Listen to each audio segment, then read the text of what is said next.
witches! Hi, hello. Welcome back. We And are, today we have a special guest. yes, our second ever special guest. So we are Yes. very excited. Second So, ever. Yes. yeah, we had someone pop in right as we were getting ready to sign you back up to get back on here. That was what one was that? Honored to December. be here. We're happy to have you, honestly. So, we're talking today about your book, Psychic Skills for Magic and Witchcraft, Yeah. which honestly I really enjoyed because the exercises that you included in there were so like simple.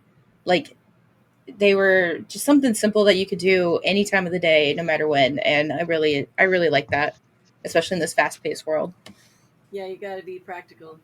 This is the Yeah, little book we're talking about today, and I'm Gina Cole, and I'm pleased to be here with you, ladies. And being practical and being everyday about it is was very much one of my goals about writing this book, because the craft is every day.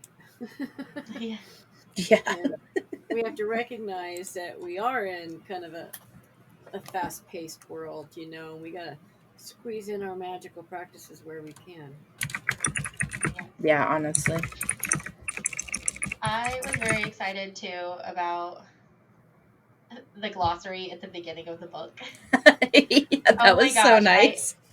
It, I don't know if you listened to the last episode, but I talked a lot about it then too. Like as a teacher, having the glossary at the beginning of the book is just like, like it's amazing because then I know what you're talking about as I'm reading. Exactly, and that was so the point. And the publisher was like, "This is so backwards." I was like, "No, this is practical," because if Yes. you want people to understand what they're about to read, it's good to have that up front. Um, Yeah, Yeah, and my mom, one of the things that she taught me when I was younger was to read a book. The first thing you want to do is to read the glossary and then the index, then the table of contents, then read the book. Yes, I like that That way so you know what much. you're reading. and Yes. it's frustrating when it's like at the end of the book because you read the book, you get through it all, and then you see that there was something that you could have utilized the entire time, and it's like I like the effort, but I Or you're don't need it halfway through now. it. Wait, what the heck is Yeah. that? Like, And I'm known for like going to the back of the book just to find things and then ruining the ending of a story. And it's just frustrating. hmm Yeah, in the back of this book, you'll find a pretty good bibliography too of a lot of the books that I have accessed over the years as well. That's actually really nice because then you can go from one source to another source to like get more in depth for whatever was glossed over in like one book, and it just kind of builds a repertoire of people who have dealt with this for years and worked through it. Yeah. So that's nice. Um, are any of your exercises like backed by psychology? I have a psychology. No, I wouldn't do that. I have a master's in social work. I would never do that. I was gonna say I have a master's in psychology, and I feel like a lot of these I probably could just utilize with anybody I work with, and Absolutely. it doesn't have to be spiritually like backed. So the reason for the mix is yes, a portion, well, and you'll see some of that in the bibliography, but a portion of this was derived from dialectical behavioral therapy. The pause in particular is something that comes out of Marsha Linehan's work, and it was super instrumental in helping me piece together a lot of my spiritual work. And we can't do spiritual work these days without talking about shadow work and what is shadow, excuse me, and what is shadow work if not psychology? you know. Um, and so that's why the mix there. I like I it. feel like we've Just a made that second. comparison a few times too in previous Mm-hmm. episodes. So I love that. Pardon Because me. like she was saying how she likes that just because of like what we've talked about in previous episodes. Yeah, well, like I said, shadow work is kind of basic psychology. And also, for example, when you're talking about dreams and trances and stuff, I apologize. You're good. Uh, My phone's normally going off the hook. um, well, I have life stuff happening too, so I apologize. Um, anyway, you can't talk about dreams and trances and shadow work and stuff like that without a basis in some kind of psychology. And a lot of people poo poo that, but it gives it strength, it gives it validity, not just some bit of woo that you decided to work on. And I think that's the strength of my work and in my book is that it has that validity and it has that master's degree experience and so forth, uh, to give you that stability, because we all need a good solid foundation to work on, to start with before we start getting into that deep stuff. And so that's kind of what those first three chapters are about, is getting a lot of that foundational work done. And so you have a solid base to operate from. Yeah. And I feel like if you're going to be messing with your mind in any capacity, you kind of have to go through the Yeah. stages. And to appropriately do it, it's got to have psychology involved. So why not? Well, right. And the more that your foundation is solid, the more that your magic and your spirituality are going to be clear and strong and have good results. Because we are the best tool that we have, and we have to make sure that tool is taken care of just like any other. Hmm. Yeah. Um, do you feel that you're still growing in your spiritual journey, or have you like hit like that stage where you're like, I've plateaued, I've hit the enlightenment that I needed? I've hit so many plateaus, I lost count. Uh, you know what I mean? And then you grow from that one. It's you're always a seeker. I think there's always more to learn, because spirituality, magic, the mind, psychology, all of that as it mixes together in our mythos and gnosis, is unlimited and vast. I like that. And basically says don't ever stop learning. The more I learn, the more I realize I have yet to learn. Man, I'm always telling Brandy that I'm always learning, and I just like learned something new or something like that, and it's I love it. When people ask me why I'm a teacher, I always tell them because I like learning. Like if I was a millionaire, I would go to school for the rest of my life. I would be at university for the rest of my life. So I always tell people that's why I'm a teacher, because I can't afford to go to school for the rest of my life. So I'll teach school for the rest of my life. Right? Well, And and I it's think, sad now too. Oh, go ahead. Go ahead. oh, well, I was telling Brandy the other day, I think that, if you're not learning, you're not teaching. I mean, when you're teaching, you learn also. And one of my mother's favorite phrases was, when the student is ready, the teacher will be found. And they all just kind of wrap together. They really do. The endless cycle of learning, giving, taking, growing. All of it. Yes. Well, and there's so many things to learn about nowadays. It's like you can go get a master's in fairy tale and folklores, and I'm like, I want to do that. That's great, but Right? That's what also I'm saying. I would go to that's school forever.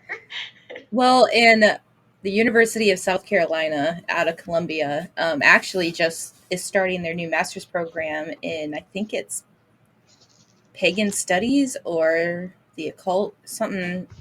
It doesn't outright say witchcraft, but it's like you can get a master's in that sector of, I guess, spirituality. And I want to do that, but that's a lot of money. And Yeah. I'm like, That's well, very intriguing. You know why? Because to date, as far as I am aware, the only person that ever got a degree in magic and witchcraft was Isaac Bonowitz at Berkeley.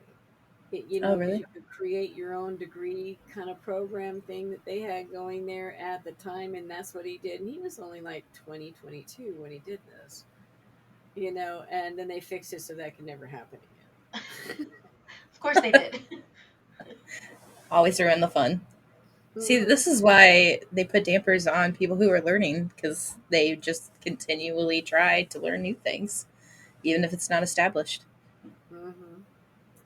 Yeah, One of but these days, I'll go. I'll check it out and I'll report back. But there you as go. of Yeah. now, I can't afford If another. not in this world, the next world. There we go. I can't afford another degree at this time in my life. How I many hear degrees do you that. have, Emily? Sorry, what? How many degrees do you have, Emily? I have two. I have one bachelor's and I have one master's. Using neither of them, but I still have an education. That's all that matters. I'm not using all of mine either. It's fine. Yeah. Well, So that's I'm good. still in. Yeah, I'm still in debt for my first one, and I am in more debt because of my secondary one. So until I hit the lottery, I'm gonna have to stop for a little You bit. know, I say until I hit the lottery very often for someone who does not play the lottery.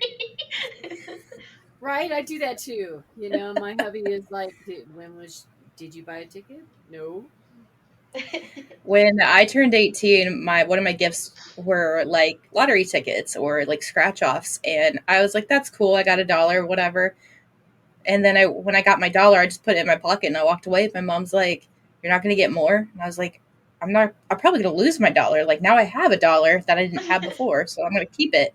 And she's just Exactly. like, "Okay, well, I honestly thought you like wouldn't be able to control your gambling, and so you would just like find change just to give it." And I was like, "Thanks, mom," but That's why I'm not going to start, so I don't have that problem. I spent $20 on a cruise ship at a casino, and I lost all of that within seconds. And I was just like, "All right, I'm gonna go. I'm gonna peace This is out." not fun. So Too funny. whatever. Anyways, I've been asking a lot of Okay. questions, Brandy. I'll give you No, the I was just stage. thinking of a question earlier because you've mentioned your mother a few times. Um, what was it like growing up in a home or a family that was not Christian? I know it's my limited worldview. I was raised. My family was extremely Christian. They were extremists of the worst kind. Um, and they've since calmed down a lot, but growing up was rough in that type of environment. And I'm wondering I mean, I don't know, I guess how to What was phrase it my like? question.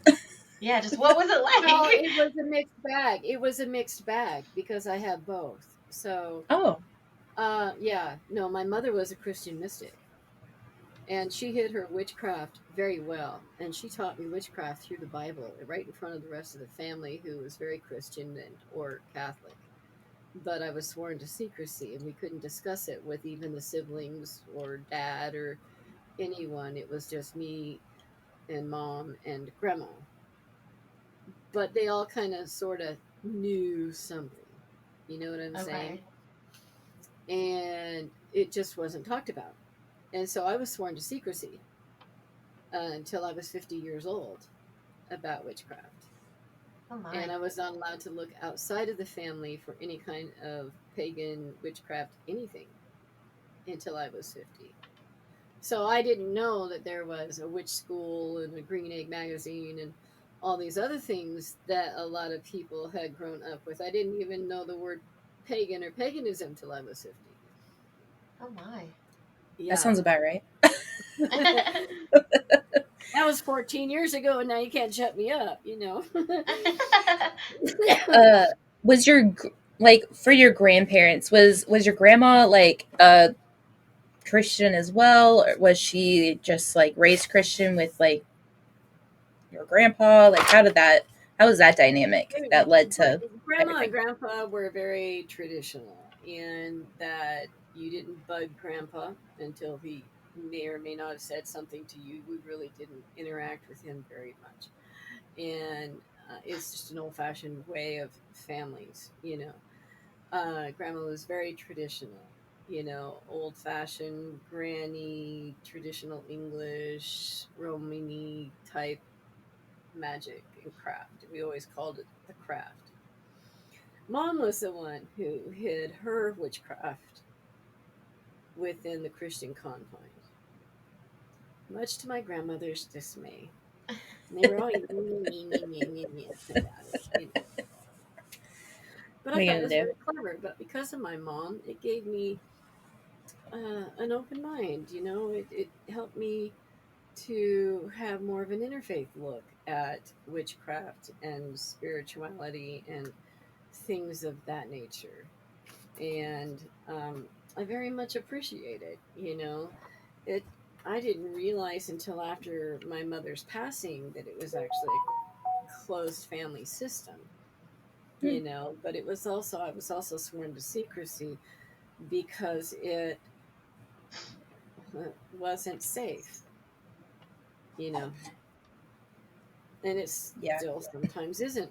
Where I live is very super conservative.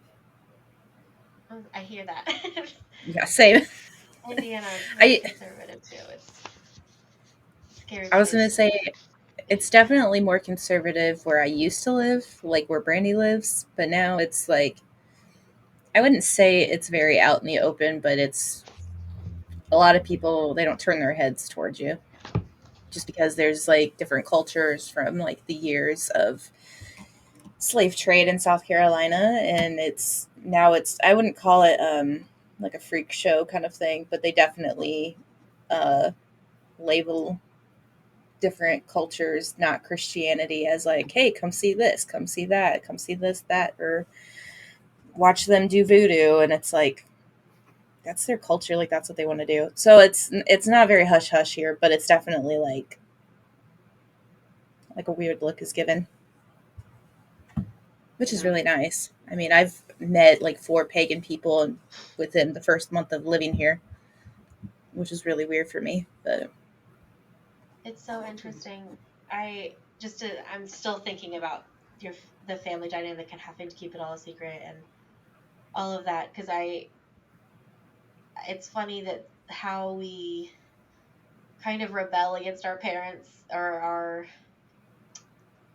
I don't know. That's what everyone always says about me because my whole family is super conservative. They're very trying to think of a nice way to say it. Maybe conservative traditional. is the traditional and conservative and very very religious people. Um, and I'm always like, where did I come from? Like, how did this happen? Because I grew up in a very small town in Indiana and it's very backwards place. Um, and I'm always like, how did I end up here? Because I've always been interested in the craft, and it took many years for me to get brave enough to like even do any research on my own because I was too scared to get caught with it when I lived at home. Um, but I feel like in the past, what year and a half, we've come really far on our journey, Emily. Yeah, We I kind of wasn't have been necessarily keeping each like other accountable. yeah, I wasn't necessarily like afraid to research or anything because I went to Catholic school. My grandma was super Catholic, but my mom wasn't religious. I don't think she was religious to the point of like she's like still like talked about God and all Jesus and all of that, but she never actually like pushed it at me, and she didn't care that I didn't go to church. She just wanted me to have good education, and that was her reasoning behind it all. So I could research it. And, honestly, as I sat there at church on every Friday at school, I would be like, as we read in the Bibles or whatever, I'd be like, man, that's kind of sounding like witchcraft. And I would be sitting there, the only sixth grader out of everybody, questioning what I was being taught as something that they're claiming it's not. And I'm like,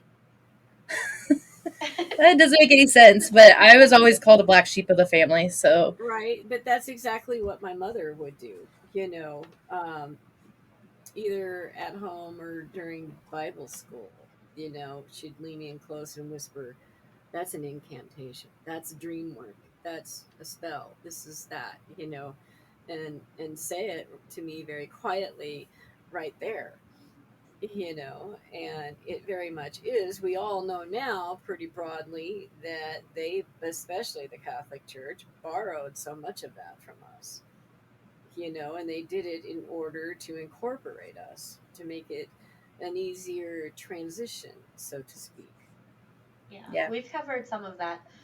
Some of the stories that you find in the Bible are just like almost verbatim stories from that were happened, centuries before that, and it's very interesting to look at. Yeah, Hmm. honestly. Yeah, you have to Um, take into the in the context of the time and the language of the time as well. honestly.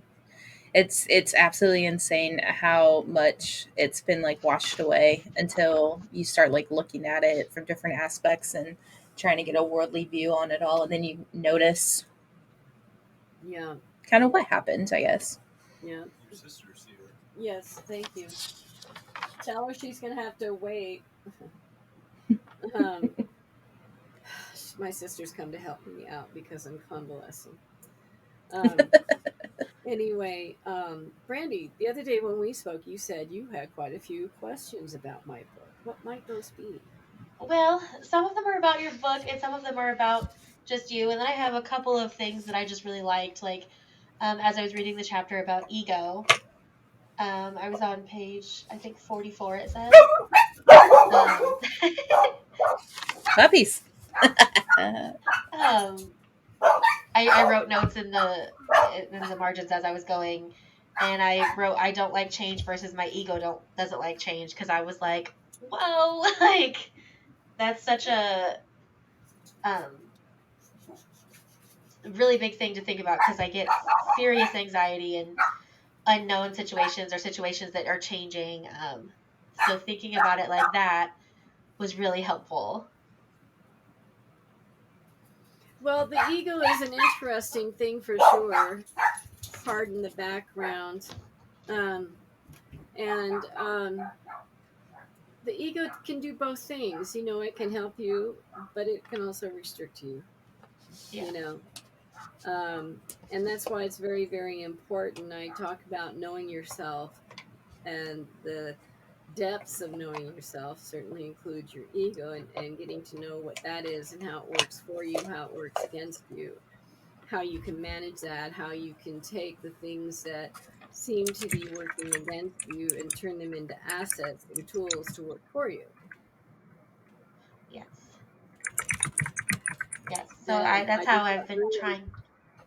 oh, Sorry, go ahead. I was just gonna say, I got very tired of always feeling like these things were wrong about me, but they were things that were unchangeable, right? And so I'm stuck with them. So what do I do? Let them make me miserable or make them work for me was pretty much a choice, Yeah.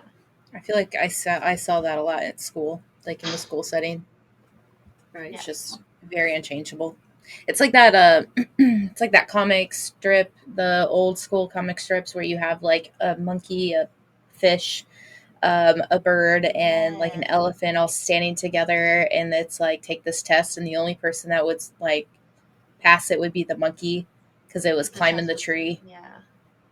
and it's like why would you automatically fail everybody because they don't have the means to do it? And I think that goes hand in hand. Mm-hmm. That's something we say a lot at our house. It's not that we don't have the ability, because we don't, there's no man of our house. We're all women here. So, like, we don't have the tool to do the job, but we can figure it out. Like, it's not that we can't do it. We just don't have what we need to do it. So we've done a lot of YouTubing and Googling to figure out how to do things around the house that would be a typical or a stereotypical, I guess, man's job. We've done My dad a always did lot of that. that here recently. My Well, dad that would kind of always look at speaks videos. to that kind of speaks to sometimes we have the knowledge And we would have the ability, but we don't yet have the skill. You see, Yes. and that's part of picking out a deficit and making it an asset. Once you recognize, oh, I just don't have the skill, then you can go get that skill and make it an asset. Yes. And I think you talked about that quite a lot in your book about how practicing will help make it easier or will clarify something that you're wondering. Yeah, and that's why the skills are so daily and so easy to do, because the more you practice them, the more you do those steps. Now, the book is set up so that you can either read it straight through or you can make it a study guide, you know, um, you can skip chapters, various things like that, um, depending on what level that you're at. So it's for beginners and advanced people, and for people who just want to brush up. And um, in that regard, I probably say it way too often. The pause and the sense and the scan are the base for almost everything in the book.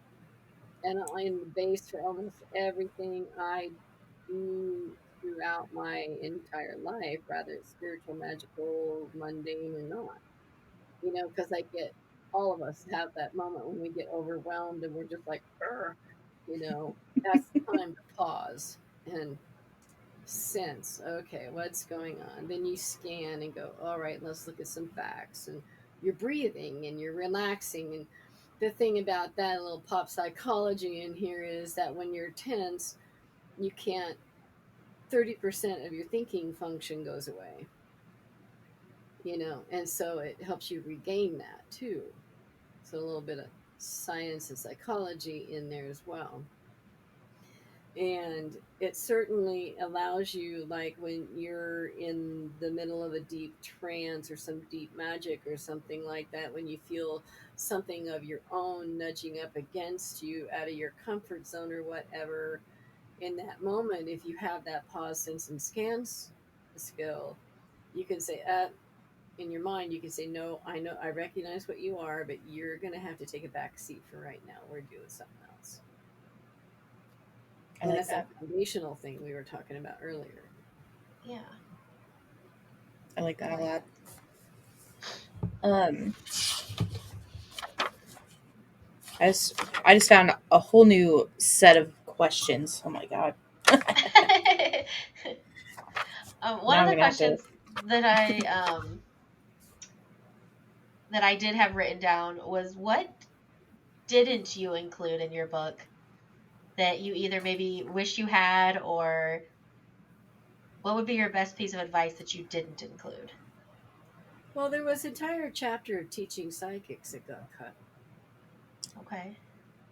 And one of the things I talked about in that particular chapter, which is probably going to be sent exclusively to the Buckland Museum of Witchcraft soon, um, is that I find teaching psychics, um, individually and in a group is much better than in text online, for example.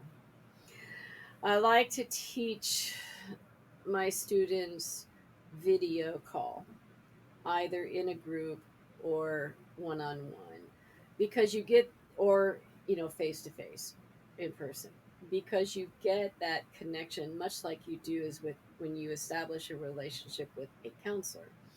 Because psychics, and when you're teaching psychics, again, you can't talk about this without having some psychology in there, some shadow work stuff that comes up. For example, dreams are about our own symbology of our own mind. You have to be able to make that connection and figure out what that symbology is for that particular person and what emotions and such are behind it. And that's very difficult to do via text. Yeah, you so There's much know can yeah. get lost in translation. Yeah, so the work that I do not only has the backup of a master's of social work where I can determine the difference between mental health and spirituality, and make referrals, but also have that extra counseling like support given to it, and it's just much richer and much more in depth than what you might otherwise get.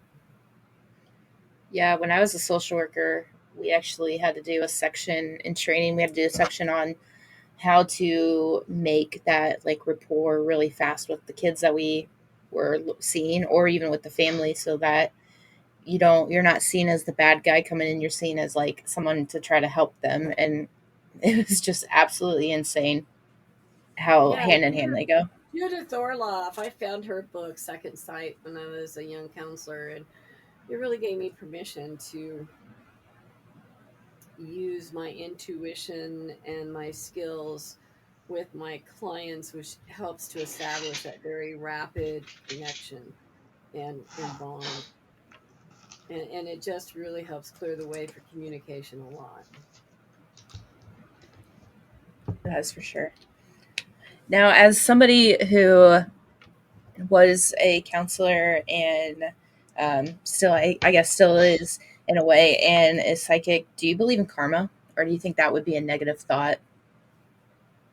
Surprising. I used to believe in karma, but I don't anymore. However, I do believe in fate. And um, so there's the more or less loosely defined Norse way of putting that is that there is, and I'm probably butchering the words, but there's a weird, and then there's another word for it. I forget what it is, but it's the warp and the weft of the fabric. And the warp goes one direction and the weft goes the other direction. Okay, so the weird WYRD is one direction and fate is the other direction. Now, fate is something that is unchangeable, but your traditions, your choices, and some of that other stuff are things that you can change. Now, as far as karma and um, like coming back to learn lessons and stuff like that, I do believe in that, but I don't necessarily think it's karma as most people understand it. I think most people misunderstand what karma really is. Do I think we reincarnate and have many lives? Absolutely. Do we learn a lot of things? Yes. Do we make choices to have certain experiences? Yes, I think so. I like that. Not like the typical sense of, well, you did that, so that's your karma kind of thing. Right. What I goes like around comes how around. it's a positive twist on it. I like it. Well, let's less colonized. Let's put it that way. Yeah, Yeah. I Yes. like Because the that. sense of retribution is more colonized, whereas more the older traditions and stuff were not that defined. Yes. I like that Very a true. lot. Um, so witches are known to have journals. So do you feel as a practitioner or a teacher, this should be well included in their personal book of shadows, or like a separate how-to guide for their journey? I believe the word journaling is mentioned in this book over 300 and some odd times. It is, because you It were is talking in about there your a own personal lot. one. Journaling is how that book happened. You can see a lot of these notebooks back here. A lot of these are my old journals. There's like Oh, okay. 13 or so of them, and that's where a lot of the material from my book came from too. Nice. I love Yeah, that. I know there's a witchcraft store near Brandy that the owner of it was talking about how she's going through her journal by spreading awareness through like social media, and then all the stuff that she's gathering she's going to make like a book that she could sell at her store. So I get that. I think people really like to hear others' personal journeys, because it makes it more intimate. Again, it kind of goes back to that text versus face to face. It's more connecting, it's deeper, it's richer, it's more real. And when it's a personal story, um, people find things they identify with in it much more. Yeah, because it shows that everybody starts somewhere, and it doesn't. I feel like majority of the time when I start at something and I'm not good at it immediately, I get discouraged because that's what I see. I see a lot of people getting really, really well reviews or whatever the case may be, and then I just feel like, well, I'm not going to get there anytime soon, so might as well go. So I like seeing and knowing that people have to start someplace, and it kind of makes that back on your level. It does. Everybody has a journey. Everybody struggles, and that's the thing. It's not all um, rainbows and bunnies, you know. Um, and people want to know what's under the umbrella, so to speak, and they want to know how to deal with those struggles. And I think that's one of the things that attracts a lot of people to my book is that I deal with a lot of that in those exercises. Oh, well, you're not remembering your dreams. Well, here's this exercise, dot dot dot, or whatever it might happen to be. Oh, you're ADHD and you're having trouble meditating. Oh, well, we address that. You're neurodiverse. Let's talk about that. Things like that. And those are the technical and mechanical pieces that are missing from a lot of books that people are seeking. Yes. Yeah. Because I found a lot of the books for beginners are like rich on like the history and the um like the stories, but not most of them are not like a how what do I do? How do I do it? And yours definitely was. It gave you step by step instructions, which was really helpful to know how to even begin. Sometimes I do Yeah, it on my way to work. what was said about work? I said sometimes I do it on my way to work or when there's like downtime at work. I mean, I would drive 6 hours and it takes too much time, or not 6 hours, 6 minutes, and it takes too much time to like turn on music. And my therapist always said that I should just have like a moment of quiet to myself to like not necessarily meditate, but just be one with my thoughts. And so I use that as my one with my thought moment. That actually qualifies as the wandering mind meditation in my book. And I drive without a radio too, especially long distances. Because sitting with our silences, sitting with our mind, and sitting with our mind as it thinks allows us to get to know ourselves. It allows us to know our thought processes, what we're worried about, what we're ignoring, all those other things that and also provides solutions that sneak in there too that we've been shutting out. Yeah. And I often think of the wandering mind meditation. I think I describe it in my book as we all have to download, we all have to just let our mind decompress. And they used to get mad at us for daydreaming, but that's all we were doing was decompressing, you know and so it's like letting a computer defrag. And um, the other thing is, especially with neurodiverse and ADHD people, meditation, they got this idea that meditation is sitting with your mind completely silent. Well, you can't do that if you don't let your mind decompress first. The monkey mind that everyone talks about in meditation is going to be so much worse to deal with if you don't let it decompress first. And that's what I'm So working on so I can learn to meditate. right, absolutely. And that's what that's about. That's just kind of like one of those very basic steps. Instead of just telling people how to meditation practice, it's like, wait, there's 3 or 4 steps to get there.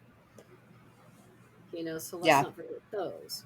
Yeah. Because if you just tell somebody, hey, you got to have a meditation practice, you're setting them up to fail because you haven't given them the first 5 steps. Yeah. Honestly. I have been not necessarily doing meditation with my students, but like we do like calming times in our afternoon because there's a certain point in the day, especially because I do work with a neurodiverse population. Like there's a certain time of the day where I've lost them, and if I don't ground them and bring them back in, we're not going to get anything else done. So we've started doing that, and we have one of those fun ceiling lights, and some a noise machine, and um, but one thing that's frustrating to me, and I just want to hear both of your opinions on this because it's not something we've talked about before. Um, how do you feel about some states are trying to think of a word that doesn't sound extreme, but like forbidding basically the No, use that's of extreme. You say it. meditation. Well, I was going to say persecuting teachers for Oh, for um, teaching meditation and teaching other like mental health calming tricks, for skills. lack of a better word. Yeah, calming skills, um, or social emotional learning in general. Um, I guess teachers, we have to be careful what we do and what we call it. I can't call it a meditation in Indiana because we are not allowed to teach social emotional learning without explicit permission from parents. So my mother used to say something. You can tell anybody anything, anytime. It's all in how you do it. Right? So Yeah. it really does not matter if you call it prayer time or if you call it meditation time. The end result is what's important. Yes. And so that's, Honestly, we call it quiet time in my quiet time or calm down time in my classroom because that's exactly what we're doing. Like we need to ground ourselves. And fortunately, I have a really great group of parents I work with, and they all are very realistic about their children, and they understand that in a 7-hour school day, their kids need that at some point throughout the day to continue to they learn. probably need it as an Right, adult. I need it. There's only so many times I can hear my name in a 7-hour period before I'm gonna go on Mhm. snap. Right, right. Okay, ladies. I apologize, but I'm going to kind of move you along because of a couple of reasons for what I have going on. What we've got about 15 minutes or so left here. What are some of the questions you really wanted to ask? um, Mm. well, I How do already you? asked my favorite question. Oh, go ahead. I was just going to say. So, when you talked about out of body experiences, how do you know it's an out of body experience, or is it just like is it just like imagination, like imagining you being in that moment right there outside of your body, or is that like I is that not? I mean, sometimes if I'm like walking at work or imagining, I don't know, I guess daydreaming, and I'll like physically see myself doing everything, but I'm not like inside the body. Like, You're an observer. okay. I was like, is that like how do I know No, the okay. difference? So kind of both are true. In the being awake and being an observer is certainly like the first steps of learning what an out of body experience is like, and it's also called psychic bilocation because your psyche and consciousness are in two different places at the same time. And then out of body experiences to me can be awake or asleep, mostly awake in my experience, but um, an out of body experience is when part of your consciousness travels outside or lifts and travels outside of yourself again, which falls into bilocation.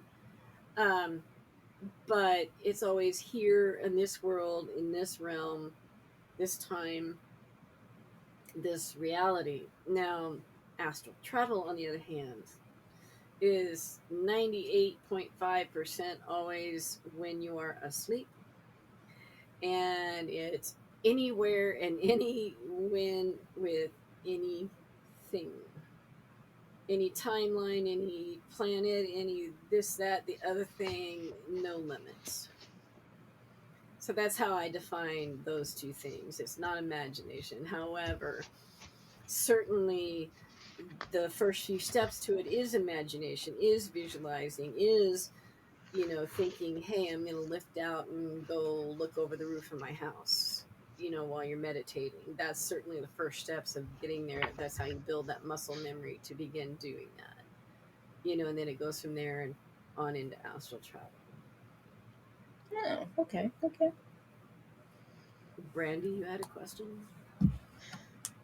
Well, I was just looking at one of my other notes about I this is an emotional subject for me right now with everything going on in my life, but I was looking at my notes on your chapter or the section on letting go. Um Specifically, I had underlined when you said it took courage to cut them out of my life and some of them were my family. To my surprise, when I let them go, my stress was drastically reduced and my overall health began to improve. I have a family member right now who I have been distancing myself from. Um, their birthday was this week, so I am a little emotional about it, but I just um, I really appreciated that that was in there because I feel like so often we're told like, well, that's your family, you still love them, and and I'm just like, well, that That is the that may worst. be true, I but mean, you talk about victim blaming. That is the worst. They're your yes, family. yes. Yeah, And so I'm very much on the train of family is not just who you're blood related to, it's who you choose to have in your life. And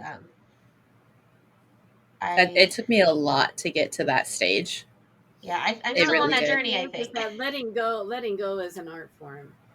I mean, when you really start diving into it, it's really an art form. And the beautiful thing about it that is so convoluted and difficult is that in surrender, there is actually control. Once you surrender, once you let go, once you do radical acceptance and admittance, I know it sounds kind of 12 step, but it's true. You have release and you have freedom, and you're no longer bound by these imposed perceptions. So you end up with freedom. It's so liberating. Yeah, Yeah, I agree. I I I I can felt. understand. I, Oh, sorry. no, I was just gonna say. I just that I my favorite chapter was letting go. I think it.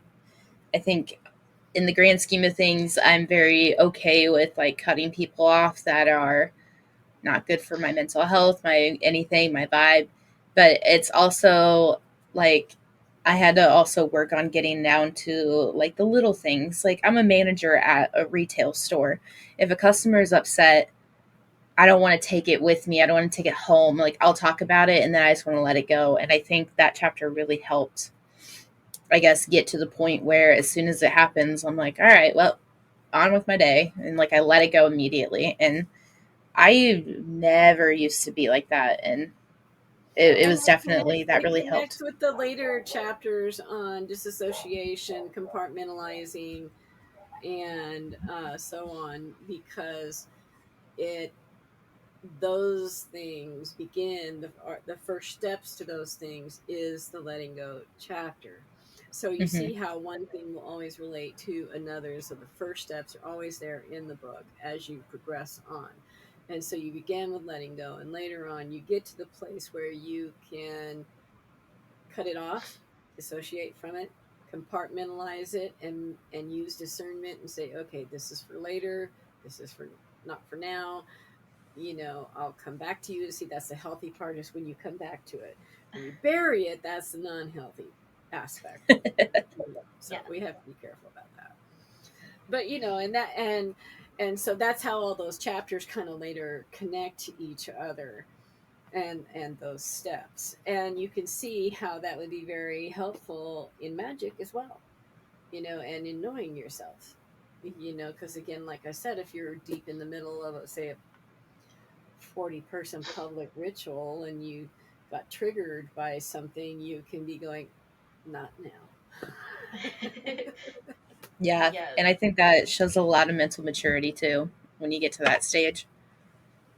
And Mhm. just like all the other exercises in your book, it's super simple and easy Right. to read and understand. That was very important, making it very easy. Like I was just talking to people, really writing to my readers. Like I was talking to them was very important to me, because you can see this big library here behind me. I get so disgusted, and the vague, flowery, mystical generalities that don't tell you squat. Yeah. Yes. Honestly, I've bought plenty of books like that, and then I never finished them, and I just stopped reading them. And then it's like you judge a book by its cover when that happens. And when I saw your book, I was like, it's probably going to be the same. It's not going to be that great. And then I read it, and I was like, oh, this is perfect. Like, this is great. Yes. This is And it something made that some I've of the been things wanting. make sense. Yeah.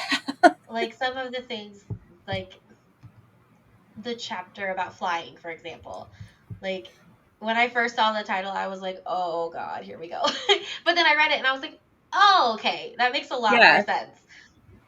So And I, we can use it as like a mystical like way of speaking, and I love it. But Yeah, it yes. like actually makes sense. invisibility. Like invisibility. A lot of people probably thought the same thing. It's like, oh, really? Come on. Give me a break. Right? Yeah. But Right. then there's going to be this whole universe of neurodiverse people and so on that are going, oh, that's me. That's what I do. Yes. That's what I did.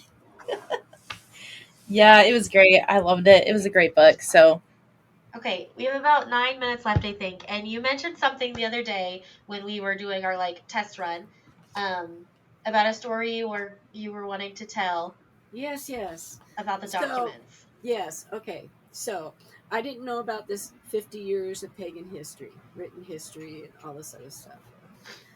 Somehow or another in my world, I end up knowing over on Zell, Fader Bonowitz, and a bunch of others. I don't know how I ended up in that cluster of stars, but here we are. So, I last year was at the Eugene Pagan Pride presenting with over on Zell.